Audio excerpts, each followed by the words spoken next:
and welcome to the podcast of Loughborough University's Institute of Advanced Studies, a podcast where our international fellows discuss the most pressing issues of today that we're all facing and share their exciting research ideas. We hope you enjoy today's talk. Thank you for tuning in.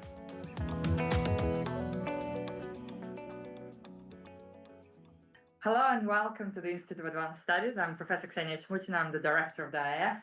And it's wonderful to see you all here today. The weather is wonderful, the atmosphere here is wonderful.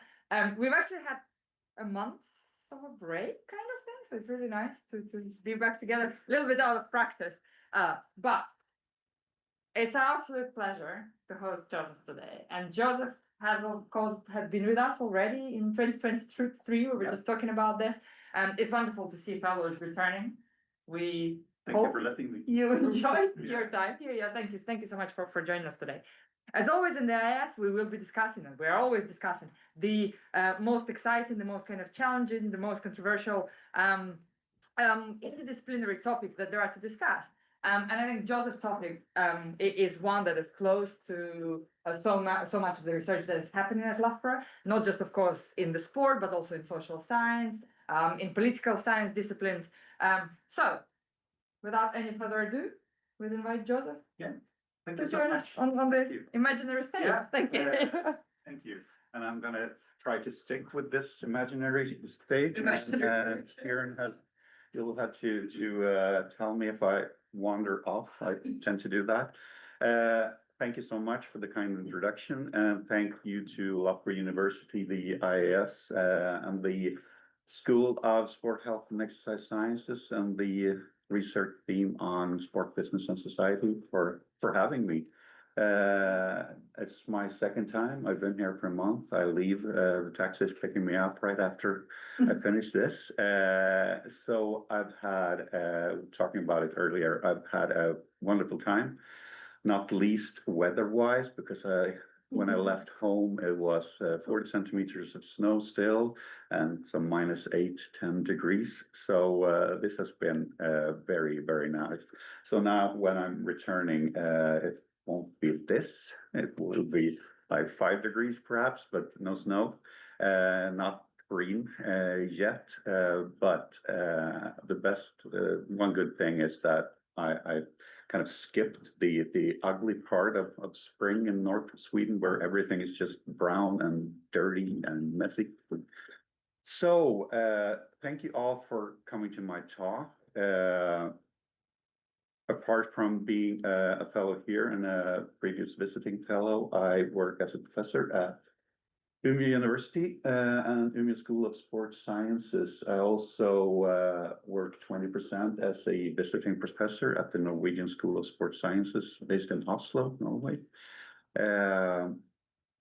And in this talk, I'm going to talk about the work me and a Norwegian colleague and a Finnish colleague have been doing the last almost 10 years on Sami sport, and try to conclude by proposing some sort of research agenda. We're are working right now to put in as many grant applications as we possibly can come up with to get someone to fund our work going forward.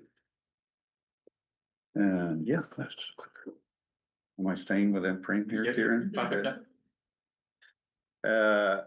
So together with Eivind Schille, Norway Inland University, and Kati Lehtonen at Jyväskylä University in Finland, we've done stuff on policy, governance, and organization issue connected to Sami sport and the Sami population a bit more broadly. Even if we are scholars of sport, we are often interested in the contextual surroundings of the Sami people and the hardships they have gone through and still are going through. So this research interest began in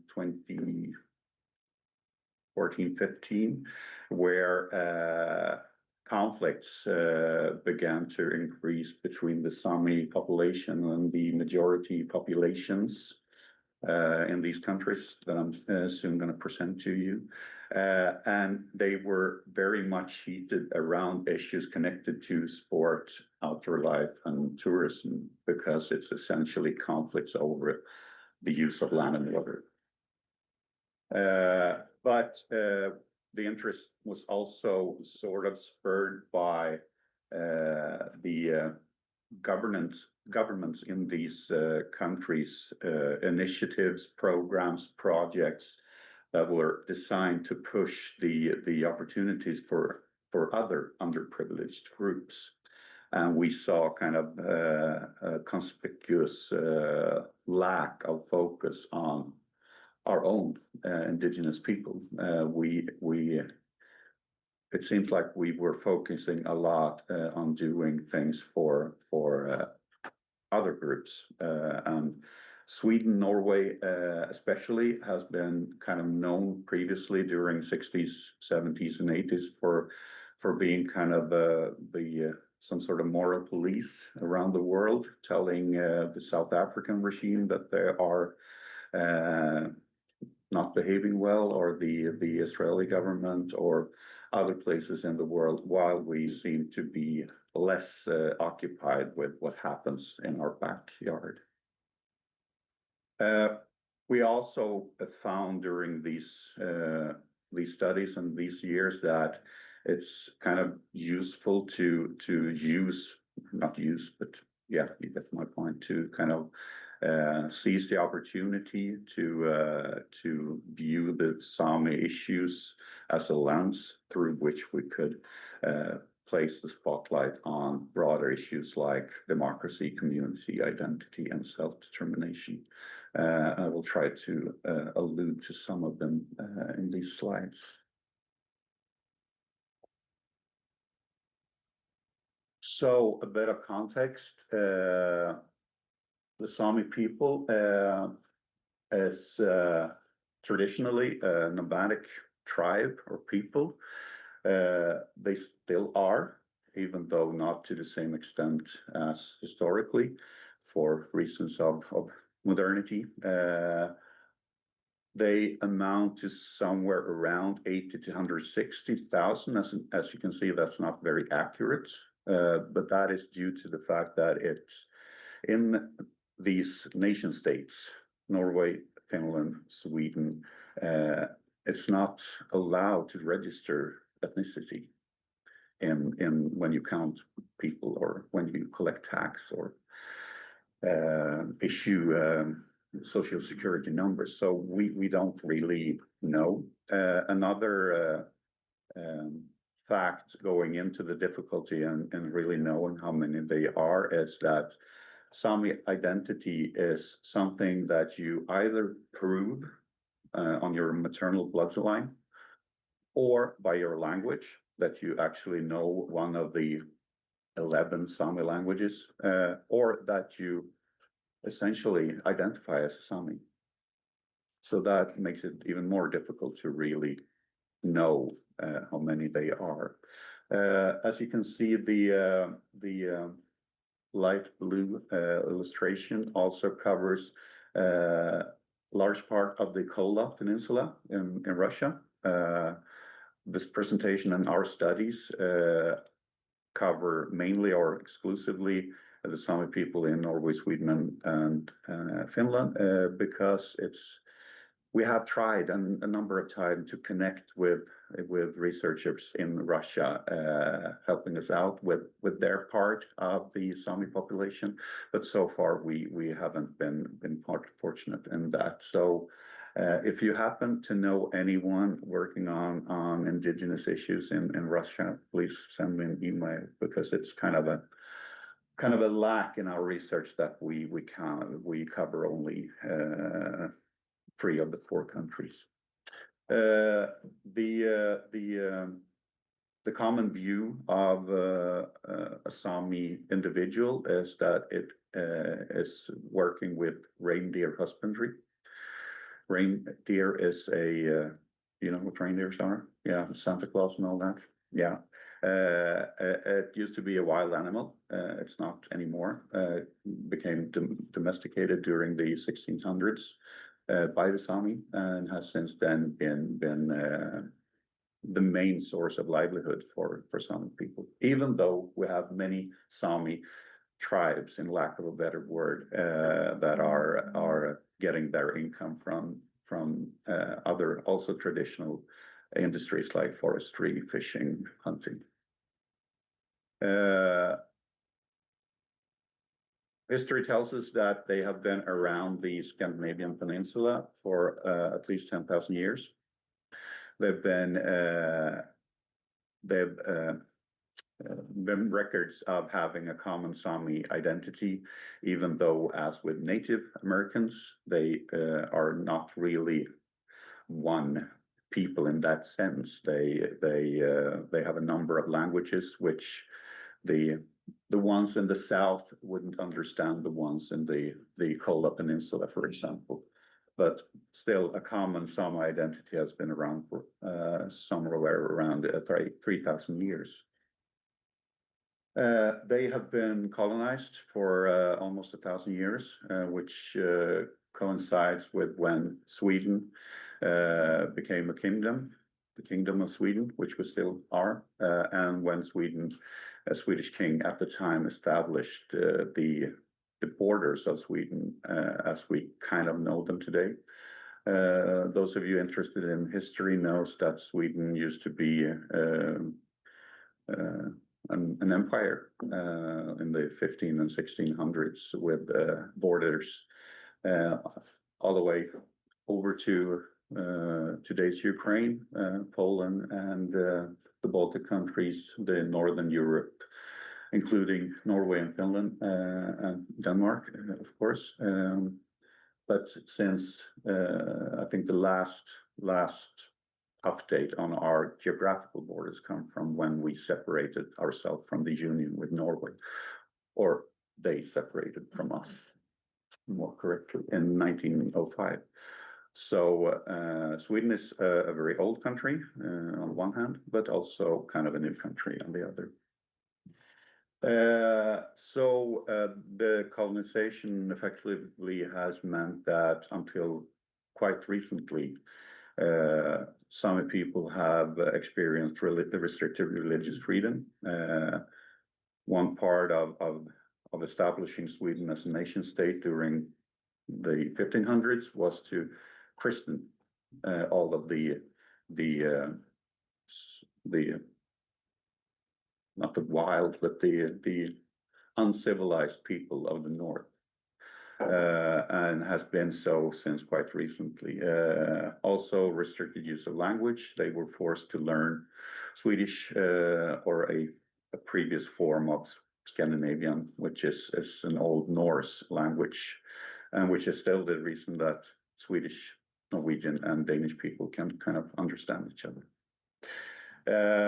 They have also experienced restricted building permissions. They were, in Norway, as an example, not allowed to build houses as late as 1981.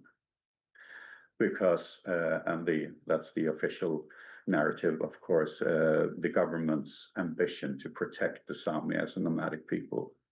But still, effectively, they weren't allowed to build houses and settle because they were supposed to be nomadic. They were forced right up till almost the 90s to attend nomadic schools. They weren't allowed, to some exemptions, to take part in the mainstream public schools. They were restricted to attend these nomadic schools instead, which quite late were designed to take the Sami identity from them. They should be Christians, they should speak Swedish or Norwegian or Finnish, and yeah, the similar processes as we see worldwide when the majority population is trying to subdue the indigenous peoples of the land that they had occupied, even though it was quite a long time since we occupied their lands. Since the 1970s, we have witnessed quite the revitalization process, mainly in Sweden and Norway.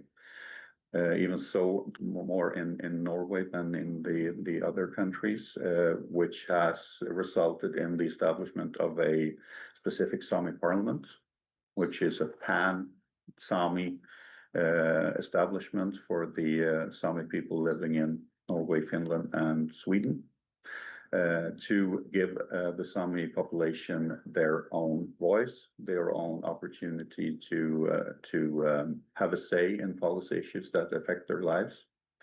They have also experienced a number of court cases in where the Sami population have disputed the mainstream population's rules on how to use land and water,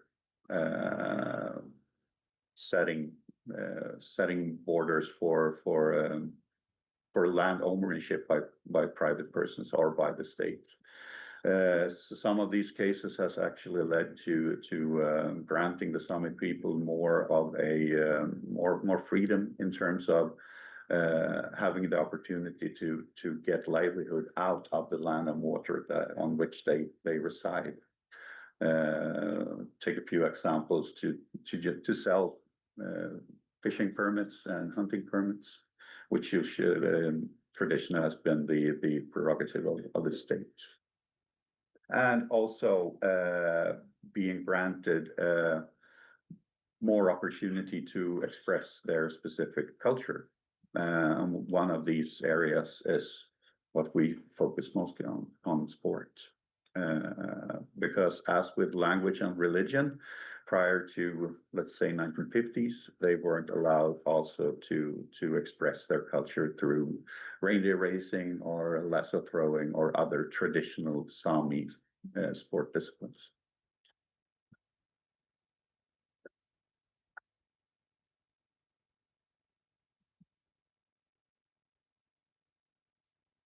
So in our research so far, we have identified a number of issues that puts the Sami in a position from which it's very difficult to take part in and influence political decisions, raise necessary resources, and develop their collective identity, which of course, as you can see in the heading here, comes from a number of borders that the majority populations through their governments have established.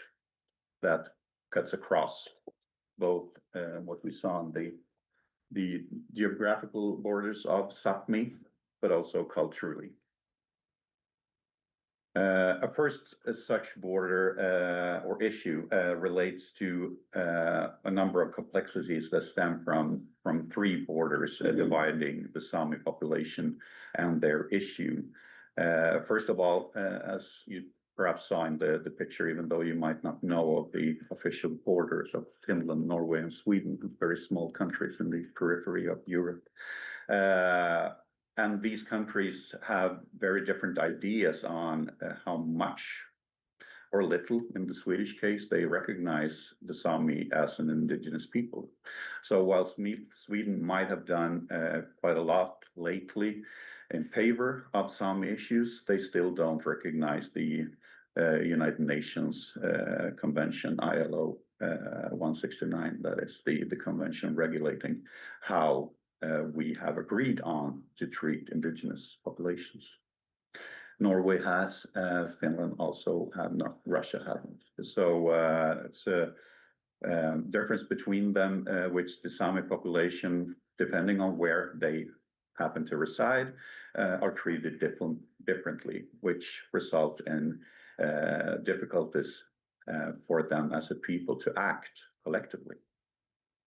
We also see cross-sectoral boundaries, which means that their issues are alternately treated as a public issue or public policy concern when it comes to issues like the use of land and water, but as a civil society concern when it comes to, for example, the individual rights to join clubs, societies, associations. So, and that also differ between these three countries, again, affecting their seriously affecting their possibilities to act as a joint people. And in terms of cross policy, we see that both within these countries over time, but also more so between countries, some issues are posted by very different political government departments. So during the 70s, some issues were treated by the agricultural department, and of course that has implications for how you view what are Sami issues.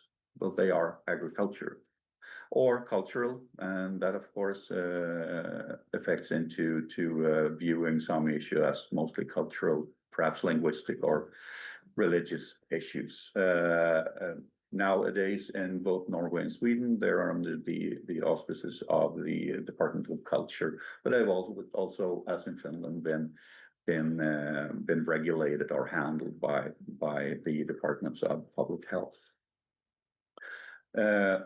Since the establishment of the Pan-Sami Parliament, another kind of border issue has also been placed on them, because in many issues, when Samis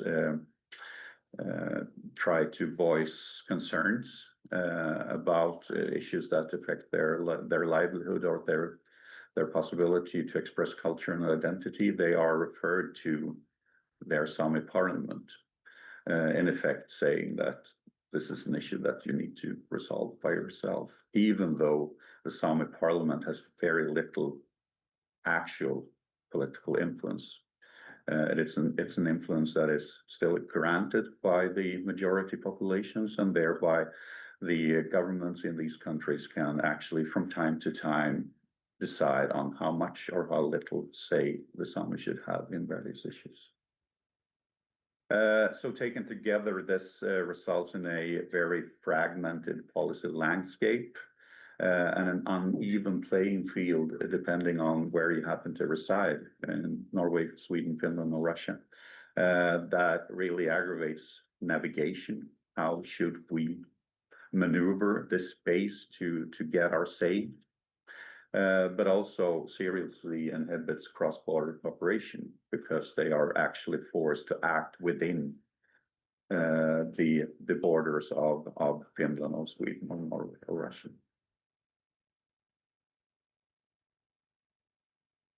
A second issue relates to various policy issues that on the one hand could be interpreted as benefiting the Sami and their issues, but on the other hand, marked by the dotted line there, and perhaps as a consequence, also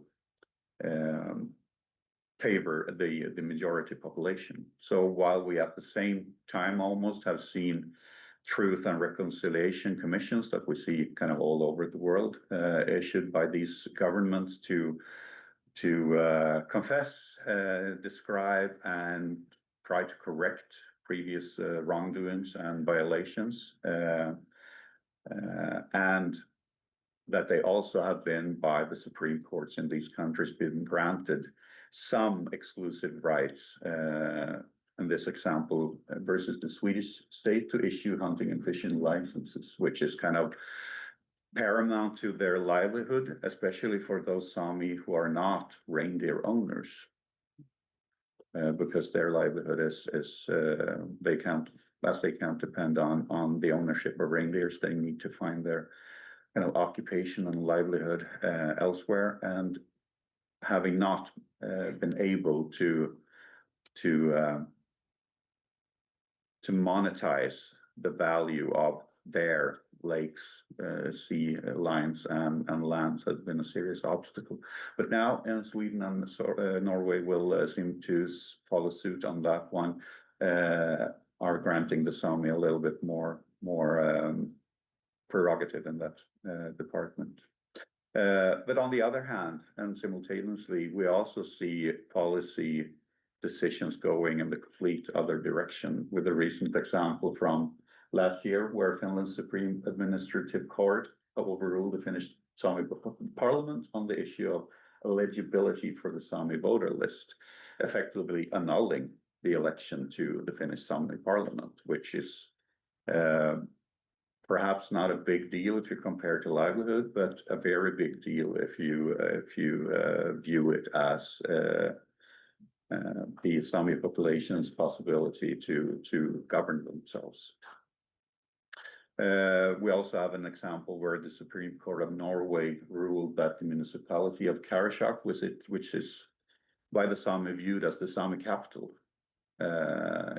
It's in Norway, and the court decided to rule that the land of the capital belongs to the state and not to its residents, which again might appear as a paper product, but that have severe implications both for the Sami self-determination, but also their possibility to monetize values from actually owning their own capital. So on the one hand, above the dotted line, we see increased recognition, but below the dotted line, and the examples can of course be made much more, we see intensified kind of battle lines, and perhaps as a result of the former. The more recognition and favors, so to speak, the Sami population gets, the more it catches the attention of the majority population. And the example of hunting and fishing licenses, that of course affects the majority population living in Sapmi, because they were used to having the right to hunt on their own land. I own this land, so the battle line is between a Swedish citizen. The Sami are also Swedish citizens, of course, but the majority population being used to having their land, and the dispute is, of course, when the state says that this is your land, you can build on it, you could have crops and you can have cattle, but the Sami, the indigenous heritage of the Sami also grant them the right to take their reindeer herds over your land or let them graze and so you can imagine that it's not just conflicts on paper, it's real conflicts between essentially neighbors that happens to be one or the other in terms of cultural or ethnic identity. A third relates to organizational issues that essentially either force the Sami to assimilate and emulate mainstream practices, or to form separatist practices that are not recognized in funding structure or political establishments. We see the logo of the Sapmi Football Association, which is a pan-Sami football organization that doesn't recognize the nation-state geographical borders, but instead refer to Sapmi as the original homeland of the Sami people. So the Sami, again with reference to the Native Americans, they are not placed in reserves or in settlements physically. And that stems from the fact that they were essentially nomadic people.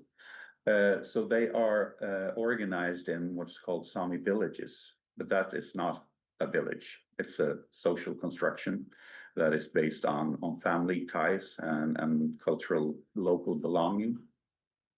So that's one thing that creates a hurdle for them. Another one is that a pan-Sami sport organization, such as the FA Sapmi, they are not allowed to be a member of any of these or the national sports confederations. They're not allowed to be a member of the Norwegian, the Finnish, or the Swedish Sports Confederation, because they do not recognize associations that don't follow national borders. Neither are they allowed to form a national sport organization because it's ethnic character. It's not allowed in Sweden, Norway, Finland to say that this is the Assyrian Football Association or we have a lot of Sudanese migrants. That's not allowed either. That doesn't mean that it's not allowed to have a community, but you can't form a national sport organization and thereby enjoy public subsidies, for example.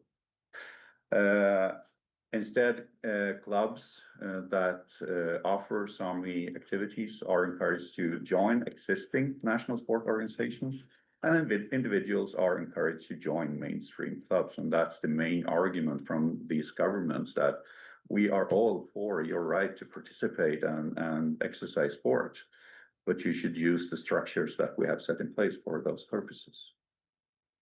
So this taken together results in difficulties in finding an organizational home for the organization of Sami sport.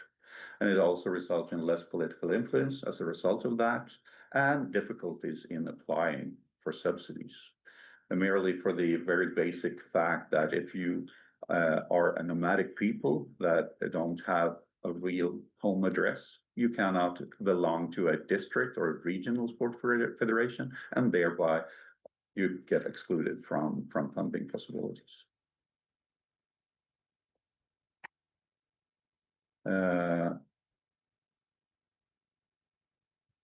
No, going the wrong way here.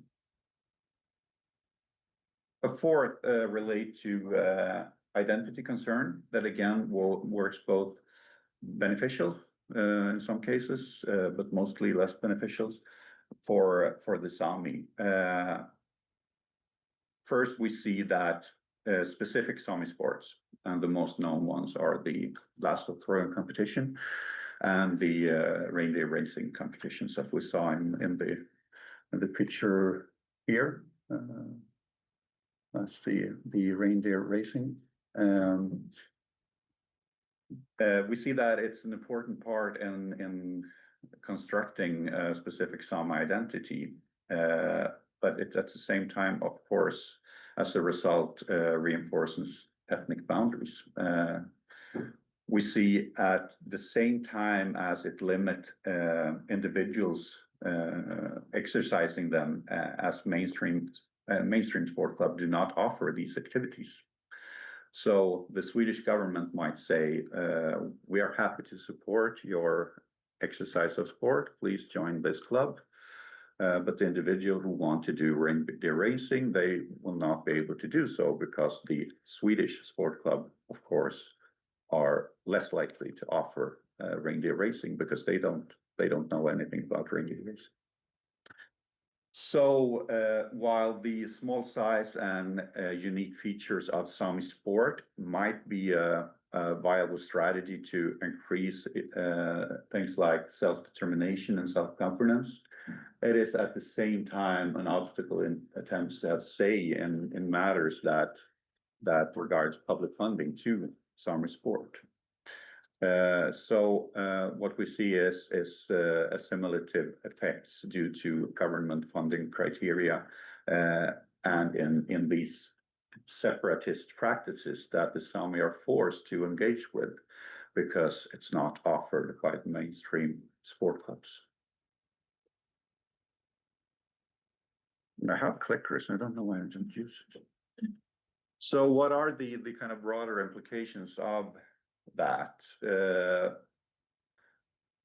We see that Sami sport as culture more broadly is expected to be both understood and celebrated as something exclusive. We see that the city where I come from, Umeå, was the European capital of culture a couple of years ago. And at the inauguration of that grand event, of course, the Sami were used as the cultural flair of the whole event, using them to display their fantastic clothing, their reindeers, and what have you.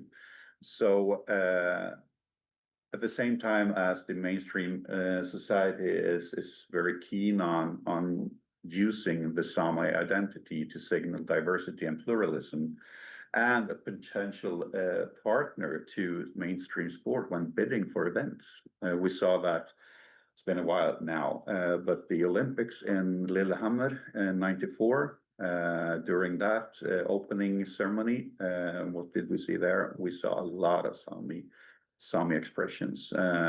So they're kind of useful for that purpose.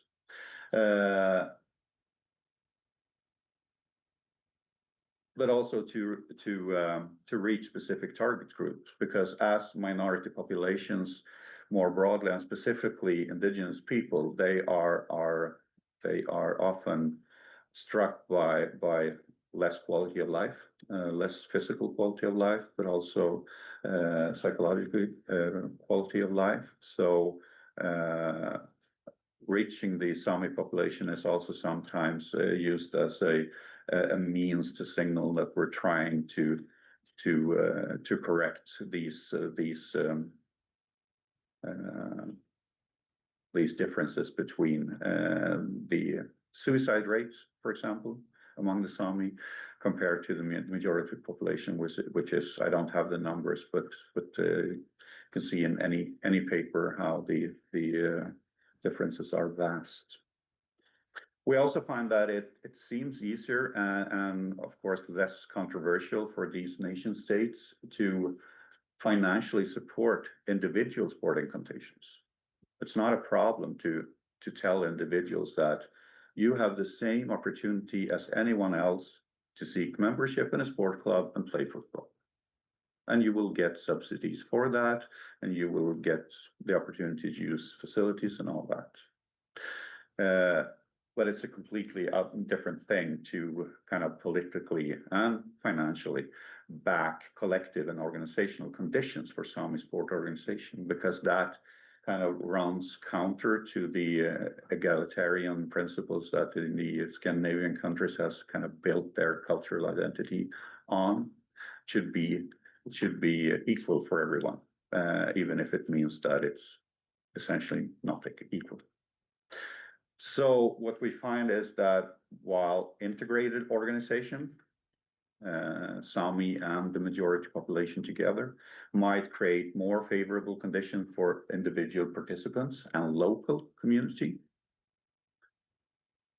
If I, as a Sami individual, grow up in a remote village in the north of Sweden, it would be favorable for the local community of that village if I play football with my majority population peers. It seems less favorable for the development of a local and national indigenous identity, because the individuals are more or less forced to join mainstream club and are therefore less likely to be able, for financial reasons mostly, to form their own clubs where they can develop their own ethnic identity. So, and in turn, such conclusions can be used to, we're trying to do that as we speak, to propose a research agenda moving forward. Because what we find is that on the one hand, we see these disputes over the significance of Sami identity. What should it and what does it mean to me, Sami? What opportunities should I be given, for example, which tend to lead to conflicts over resources, most often tied to the use of land and water, which kind of leads to the perceived need, both by Sami population and majority population alike, to separate and to have a special treatment. But on the other hand, we see that alongside we have ideas, national ideas on affording similar opportunities to all members of the community, which leads to inclusion efforts. We should be together. So it doesn't matter if you're Sami, a refugee from Ukraine, or a majority Swede, we should all be together in the same sport club. Which leads kind of to the perceived need for equal treatment, whatever equal really means. And such conflicts can be conceptualized in theories of social organization, which I tried to be a student of, as the specialization integration dilemma. We use the similar means for similar goals. So what we want to do, and hopefully get funding for, is to take cue from our studies so far, to kind of investigate the prospects of equal opportunity, which is kind of the end goal for everyone, more or less, at least in our societies, that lie in the two opposing principles. And we would like to use sport kind of as a natural laboratory to see whether we can find expressions of, illustrations of a integration organization principle and a separation or a specialization illustration or manifestation, to investigate which one of them leads to what. What do we get if we keep them separate? And what do we get if we try to integrate? So we're designing studies that tries to capture all the organizational layers of these issues, starting out with the top layer being the pan Sápmi parliament, but we also have national Sami parliament. We have a Swedish one, we have a Norwegian one, and a Swedish one, and to investigate policy text to see whether where ambitions are going, and what the at least theoretical implications of one or the other might be. But also on the level of the layer below, to interview people at joint Sápmi sport federations, like this FA Sápmi, the football one, but also compare them to nation state specific, the Finnish Sami Sport Federation, the Norwegian and the Swedish Sami Sport Federation, and see what kind of solutions they are devising, and theoretically and hopefully more practically, empirically, see what kind of consequences one or the other might have. But we are, both me and Kati and Eivind, we are and have always been very interested in the local. And we all live on the traditional homeland of the Sápmi. So we have in the town where I live, we have Sami sport clubs, and in Elverum was where Eivind live, and in Jyväskylä where Kati lives, there are Sami sport clubs. So we would also like to investigate and talk to kids about their experience of being a football player in the Umeå football club, compared to being a football player in Umeå Sápmi football club, to see whether there are any differences when it comes to impact on participation. Is it more tempting or attractive to be a part of sport if you can connect it to your ethnic identity, or is it more tempting to be with your classmates in the mainstream sport club, so to speak? But also in terms of organization and society, to look for issues, broader issues connected to equal opportunities. I'm happy to take questions on anything, and propositions of doing something completely different. Thank you so much.